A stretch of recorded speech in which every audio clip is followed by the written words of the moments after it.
মাতৃত্বকালীন ছুটি ও সুবিধা সীমিত করার বিধান কেন অসাংবিধানিক ও অবৈধ হবে না জানতে চেয়ে রুল জারি করেছেন হাইকোর্ট। সরকারি ও বেসরকারি উভয় খাতের কর্মজীবী নারীর জন্য সমান সুবিধা নিশ্চিতে অভিন্ন নীতিমালা প্রণয়নের নির্দেশ কেন দেয়া হবে না রুলে তাও জানতে চাওয়া হয়েছে। সোমবার বিচারপতি ফাহমিদা কাদের ও বিচারপতি মোহাম্মদ আসিফ হাসানের সমন্বয়ে গঠিত হাইকোর্ট বেঞ্চ এসব রুল জারি করেন। মন্ত্রিপরিষদ সচিব, আইন মন্ত্রণালয় সচিব সহ সংশ্লিষ্টদের জবাব দিতে বলা হয়েছে। রিট আবেদনে বলা হয়, মাতৃত্বকালীন ছুটি ও সুবিধা কোনো জনসংখ্যা নিয়ন্ত্রণমূলক ব্যবস্থা নয়।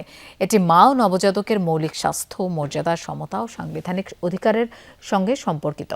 তৃতীয় বা পরবর্তী সন্তানের ক্ষেত্রে এই অধিকার থেকে একজন কর্মজীবী নারীকে বঞ্চিত করা বৈষম্যমূলক ও সংবিধান পরিপন্থী।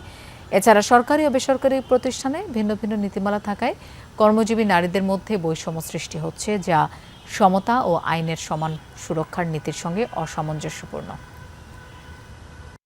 তৃতীয় সন্তানের সময় কোথাও কোনো ছুটি নাই। লেবার অ্যাক্ট বলছে প্রথম দ্বিতীয় সন্তানের ক্ষেত্রেও পাবেন না 6 মাস কাজ না করলে। আর এদিকে সার্ভিস রুলস বলছে যে তৃতীয় সন্তানের সময় কোনো ধরনের ছুটি, মাতৃত্বকালীন ছুটি নিতে পারবে না। এখন আমাদের বক্তব্য হচ্ছে মাতৃত্বকালীন ছুটি তো কোনো রিওয়ার্ড না।